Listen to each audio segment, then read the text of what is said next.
All right, good morning, students. Today we're going to be continuing Geography Chapter 8, Part 3. Our objective for today is students will be able to take notes on the agriculture, mining, and fishing industries in Brazil. All right, हम लोग किन चीज़ों पे notes लेने वाले? Agriculture यानी crops को उगाना, चीज़ों को उगाना, plants, trees and everything in that come under Brazil's industries. Mining यानी जो चीज़ें हम ज़मीन से खोद के निकालते हैं, जैसे कि मेटल्स होते हैं, अलग अलग केमिकल्स होते हैं। And the fishing industry, right. और फिशिंग इंडस्ट्री इन ब्राज़ील मतलब हम लोग मच्छी पकड़ने वाले लोगों को, या फिर कौन कौन सी मछलियाँ, कौन कौन से समुद्री जो जानवर होते हैं वो ब्राज़ील में जो पकड़े जाते हैं, we are going to take notes on them. Alright, so what are we learning today, students? We are going to learn these three things: agriculture in Brazil, fishing in Brazil, and mining in Brazil. So and the objective is to take notes. All right, तो तुम जितना notes ले सकते हो ले लो. So you have to keep your pen and notebook ready. All right, now moving on to the first topic, agriculture in Brazil. All right, students, don't write right now. First listen to the explanation and then you pause the video and write down the notes. Okay, so in Brazil, a variety of agricultural activities is mostly carried out in the highlands and coastal areas due to favorable climate, fertile soil and plain land. Alright, Brazil में जो ज़्यादा से ज़्यादा agricultural activity है वो कहाँ पे होता है? हाईलैंड्स में और कोस्टल एरियाज में. We already know where the highlands is, it's little bit towards the east, and the coastal areas is mostly towards the south and the south east. Alright, so इन जगहों पे यानी Brazil के right hand side पे ही ज़्यादा से ज़्यादा agriculture होता है. If you look at a Brazilian map, the right hand side is where the agriculture happens the most. Why? Because of favourable climate. वहाँ का क्लाइमेट अच्छा है, वहाँ पे रेनफॉल अच्छा होता है, ज़्यादा गर्मी नहीं होती, सूखापन नहीं होता. फर्टाइल सॉइल, वहाँ का ज़मीन बहुत ही उगाऊ ज़मीन है, उसमें बहुत सारा पानी है, मिनरल्स है. ऑलराइट, एंड प्लेन लैंड, वहाँ का ज़मीन ऐसा ऊपर नीचे ज़्यादा नहीं होता. It's plain, it's very easy to grow crops over there.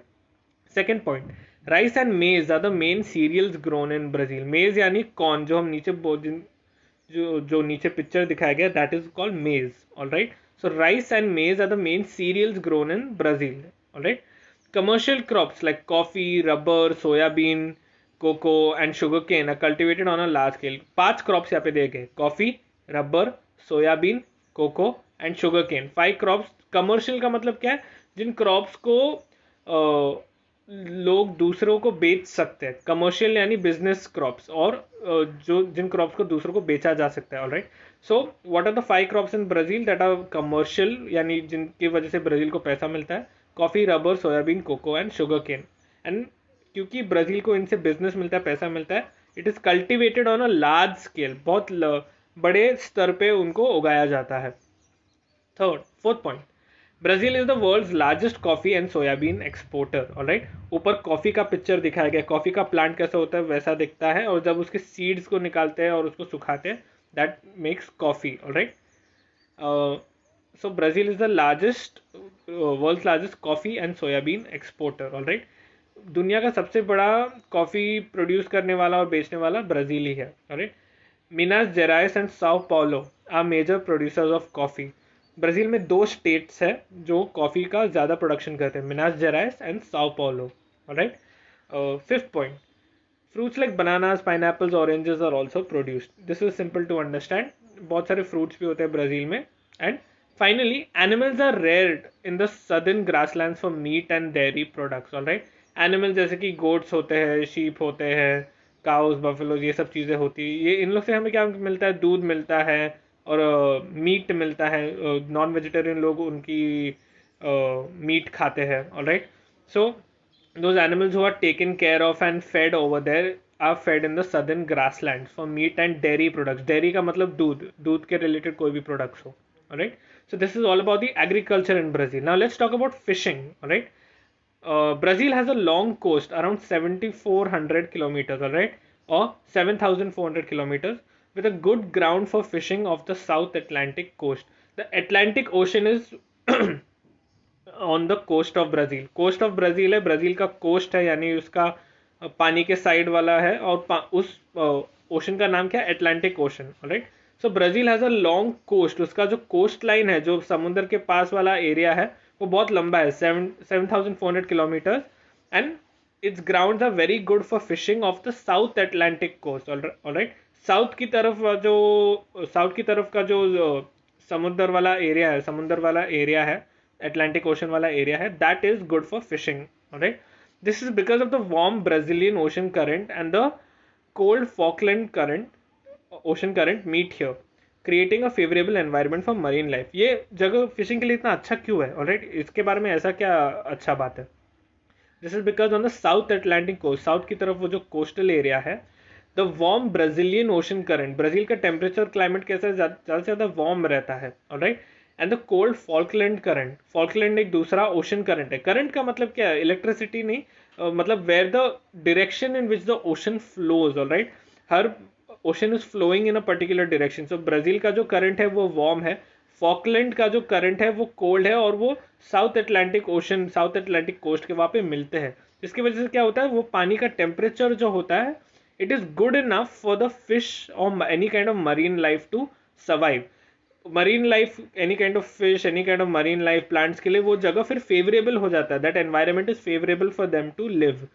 क्योंकि उस जगह पे फिर टेम्परेचर ज़्यादा हॉट भी नहीं है, ज़्यादा कोल्ड भी नहीं है, वहाँ पे मरीन लाइफ यानी जो मछलियाँ होती है वो ज़्यादा से ज़्यादा उधर जाते हैं. And that makes it a very good place for fishing. Now, traditionally, fishing was done by individuals using old techniques. Nowadays, large fishing vessels are used. Alright. Normally पहले क्या होता था कि ब्राजीलियन लोग जो होते थे, दे यूज टू ट्रेडिशनली फिश, मतलब फिशिंग रॉड, नेट, छोटे से बोट, लकड़ी के बोट को लेके जाके फिशिंग करते थे. But nowadays large fishing vessels are use. अभी टेक्नोलॉजी बढ़ चुका है, Brazil has developed to a very large extent. तो they use large fishing vessels, मतलब बड़े बड़े मेटल के बोट्स होते हैं जिन पे बहुत सारे बड़े बड़े नेट्स होते हैं. नेट से पकड़ के वो उन फिशिंग वेसल्स को फिर भरते हैं. Alright. Now what are the types of fish found here? Swordfish, shrimps, lobsters and sardines are mainly caught. Top वाला पिक्चर तुम्हें दिखाएगा सार्डीन का picture. Sardine is a small fish, alright. You might have seen in India also there are few cans जिसमें sardines बेचते हैं. Very छोटा, बहुत पतला फिश होता है. एंड श्रिम्प नीचे, मतलब जिसे हम इंडिया में लोकली कोलबी के नाम से जानते हैं. If you might have heard that word, कोलबी नाम का जो ये होता है, that's known as a shrimp, alright. The fish resources of the Amazon River are not used much, alright. Amazon River में भी fishes है, सिर्फ coastal region में fish नहीं, Amazon में भी है. लेकिन क्योंकि Amazon River तक पहुंचना मुश्किल है, वहाँ पे बहुत सारे forests है, वहाँ का river network पे travel करना बहुत मुश्किल है. The fish resources of that area are not used so much, alright. So that's all about the fishing in Brazil. Finally, students, will come to mining in Brazil. Mining का मतलब क्या है, जमीन को खोद के उसमें से मिनरल्स निकालना, मेटल्स निकालना, वैल्यूएबल चीजें निकालना. Alright. Now the eastern part of Brazil is rich in minerals like iron ore, manganese, nickel and copper. अलग अलग मेटल्स मिलते हैं ईस्टर्न पार्ट ऑफ ब्राजील में. Again, the eastern part of Brazil is very very develop. Agriculture में भी, fishing में भी, अभी माइनिंग में भी देख रहे हो तुम कि eastern part of Brazil is very rich. कौन से minerals? Iron ore, manganese, nickel, copper, alright. Bauxite, tungsten and diamonds are also found. नीचे तुम देख सकते हो डायमंड्स का मिनरल दिखाया जा रहा है, ऑलराइट. एंड ये तीन मिनरल्स भी इसी एरिया के आसपास बहुत सारा मिलते हैं, alright. Now due to dense forest and harsh climate, mining activities in the interior और the west of Brazil are limited. Brazil के वेस्ट की तरफ यानी अंदर की तरफ जब तुम जाओगे, वहाँ पे बहुत सारे घने जंगल है, वहाँ पे क्लाइमेट भी बहुत हार्श है, या तो बहुत ज़्यादा गर्म है, या तो बहुत ज़्यादा रेनफॉल है, बिकॉज ऑफ विच वहाँ पे माइनिंग एक्टिविटी, खुदाई का एक्टिविटी हो ही नहीं सकता, alright. And it's very difficult to find out minerals over there. Lack of knowledge of resources is also limiting the mining industry in Brazil. Brazil में अभी अंदर की तरफ हम जा नहीं सकते, माइनिंग खुदाई का काम कर नहीं सकते.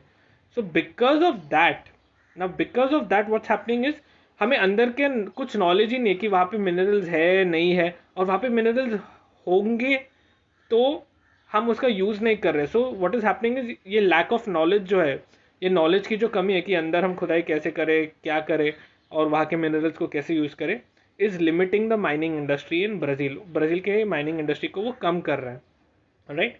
However, due to increasing demand of minerals, mining activities have also increased in the highlands. Brazilian highlands में अभी माइनिंग शुरू हो गया है, क्योंकि दुनिया भर में अभी मेटल्स, मिनरल्स, इन सब का डिमांड होता रहता है, alright. And if you want to develop as a country, you need to make machines, और मशीन्स बनाने के लिए तुम्हें मिनरल्स, ये सब जरूरत पड़ती है. ओके. सो माइनिंग एक्टिविटीज अभी वेस्ट में नहीं हो रहे, तो हाईलैंड्स में अभी शुरू हो गया है. एंड वहाँ पे इंक्रीज हो गए mining activities. With that, students, we have reached the end of our explanation. This is the question I want you to answer for today. Answer in 30 to 40 words. Why is the mining activity limited in the western part of Brazil? All right. Mining activity जो है western part of Brazil में कम क्यों है? This is what I want you to answer in your notebooks. All right. With that, we have reached the end of our lecture, students. Thank you so much for learning. If you have any doubts, reach out to me on WhatsApp. You can text me or send me a voice note. Have a nice day, all of you.